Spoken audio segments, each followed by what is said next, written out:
We did that. We did that. We talked about the fat broad. You see this? You see this Burger King commercial about the unhappy meals? I think I did see that actually. Where instead of a happy meal, it's a sad meal or a depressed meal. Yeah.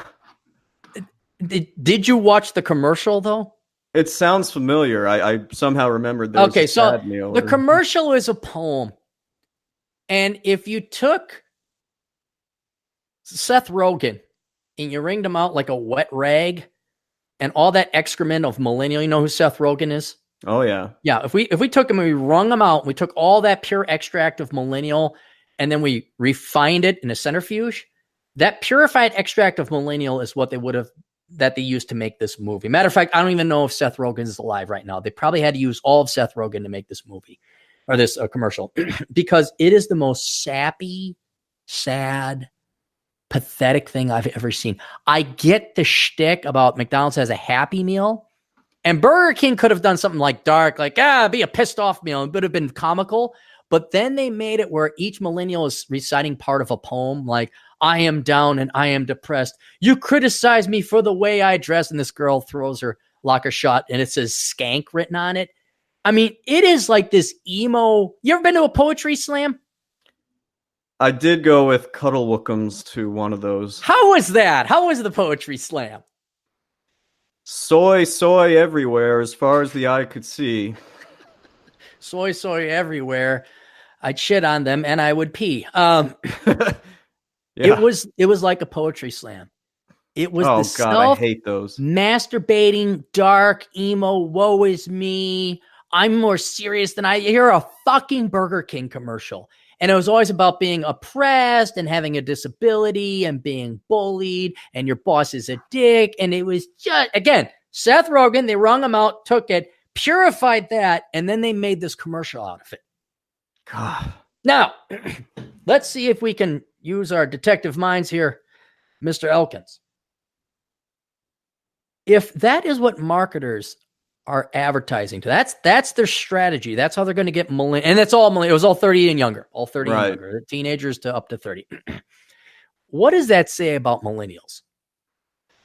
That they are a pretty sad group as a whole.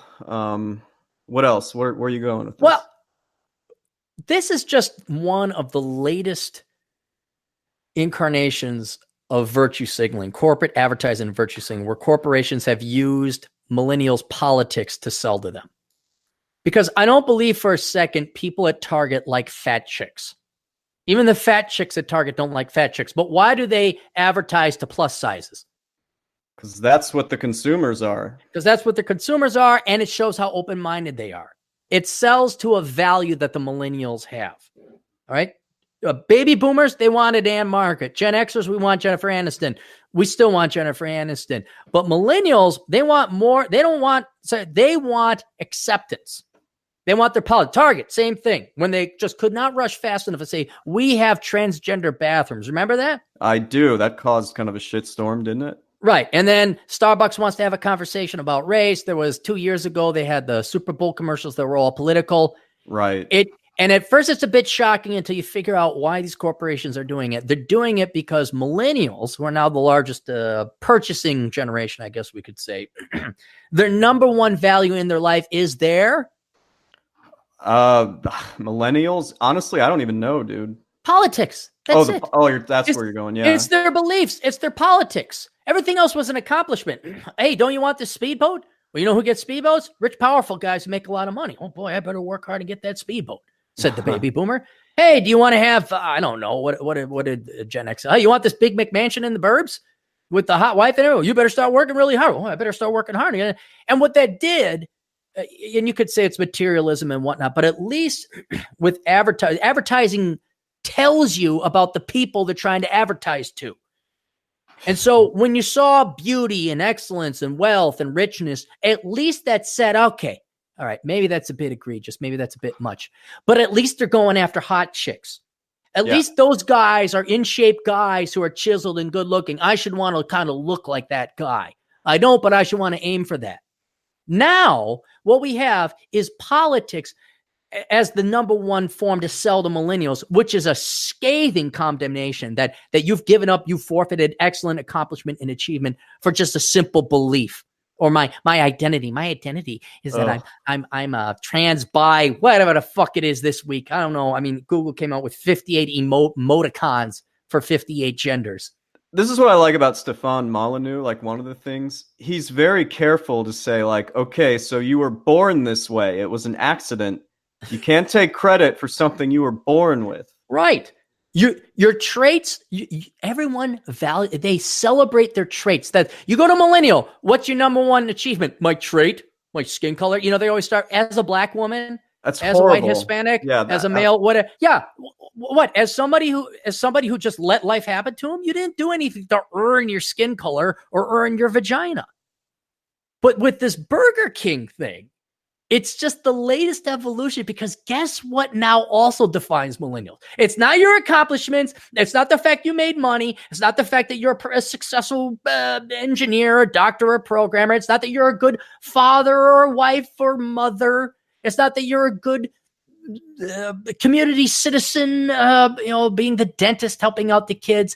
It's your political beliefs. But now, guess what it is now that gives you value as a millennial? Being a victim? Good, yes, but that also comes with skin color and vagina and depression. Yeah. What did I say was going to be the white millennials' way to become a victim? Ooh, if you're black, you're discriminated. You're female, you're discriminated. Hispanic, non-white, non-male, you already got your thing. But if you're a straight white male, how do you get your disadvantages and your all poor babies and your gimme-dats? I'm going to guess you choose to identify as something other than a white male. Am I close? Yeah, you're close. Man, that was okay. You're very, very close. How would you describe the poetry slam you attended? Oh my God. Everybody looked funny, dressed weird, like didn't seem to have any. I can't describe it, man. It was just so stereotypical when you think of these things. Like, the guys had those little mustaches that sure ear gauges, maybe even.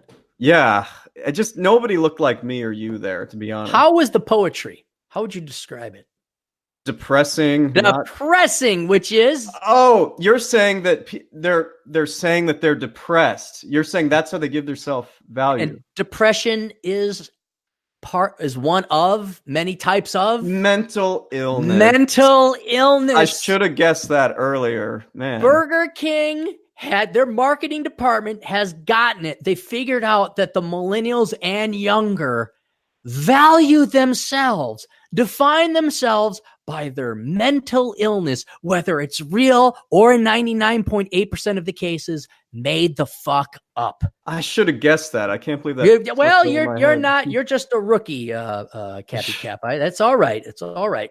But it was so telling to go for your politics. You're going to save the environment. We're green. We're organic. Come shop by. We're certified this. We're certified that. Look at us. We let people who are confused about their identity shop and piss in our apartment or whatever it is. We have conversations about race. You could come here if you're in Starbucks, and if you're black, we'll give you free coffee. That did happen. Some people did that. It did. They did YouTube videos. Absolutely. Like as a parody. They're like, watch what this is going to happen here. God bless them. Good for my black brothers who want to get their free coffee at Starbucks. You get your free coffee. Go for it. You go for it. You make those prissy liberal white people pay. I hate Starbucks. $5 in coffee. I'll teach them. But look at how sad and what a I don't even know what the word is. What's sadder than sad? Pathetic.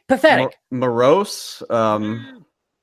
Just pathetic, I think, is about the only word in the English language to describe this.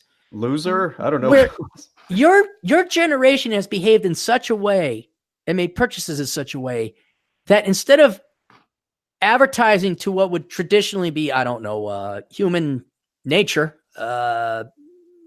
strong physique, beauty, success, accomplishment, achievement, they're advertising to the fact you're a goddamn emo.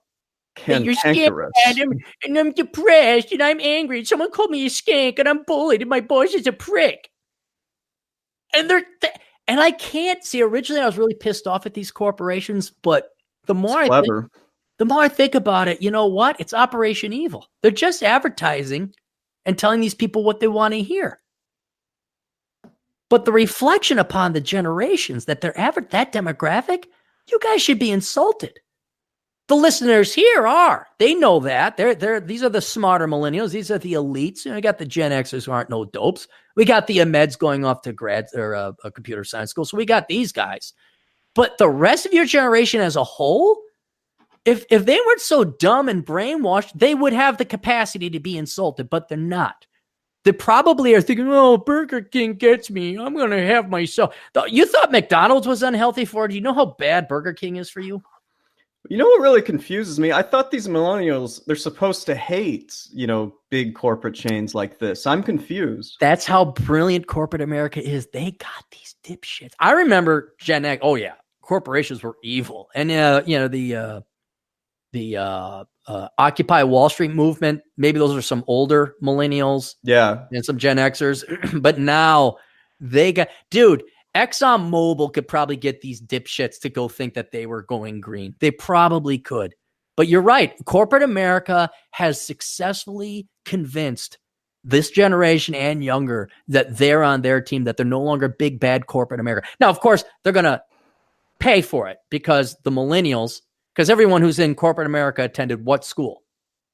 I don't know. The Ivy League? Carlson School of Management. The Carlson School of Management. Right, of course. So how far do Carlson School of Management graduates think in advance? I'm going to say not too far. Yeah, they might think about tomorrow, but they don't certainly go more than a week and certainly not more than a decade. So if you keep promoting this Marxist leftist slop and you abdicate these kids of any responsibility and you actually support and promote their mental illness and their politics, how are they going to vote? They're going to vote the wrong way, let's say. They're going to vote for the Democrat. They're going to vote for socialism. Socialism. What does socialists do with corporate taxes? Oh, let's see. They spread it to everybody except them. Right.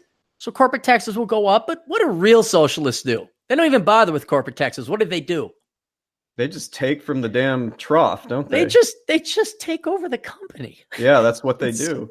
There's this get woke, go broke meme going around where these companies are like screwing up and basically alienating their customer base, like that Gillette anti-male ad. I guess that was a few months ago. Yeah, their sales did go down. Yeah, I'm surprised.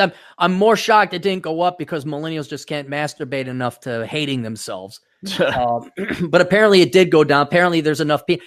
In all honesty, what should have happened to Gillette? If this was 1947 America, what would have happened to Gillette? You mean if they did that ad? Yeah, if they did that ad in 1947, what would have happened? Well, they'd go out of business because sales would have dropped by 2/3. Now I think sales dropped by like 3%. I quit buying. I use a razor with the disposable ones. You use it, then you throw away and connect to your razor there. I quit buying Gillette because fuck that. Yep. No, I just want to point that out about the Burger King ad. I mean, people thought, oh, it's kind of cute, it's kind of weird, but I want to unpack why it was weird. I figured it out. And it's because that is so condemning and mocking of young people. But they're and they deserve it because they're not going to get it. They're going to associate it. They're not going to notice. They're going to say, yeah, Burger King gets me. I'll have some extra fries. Yeah.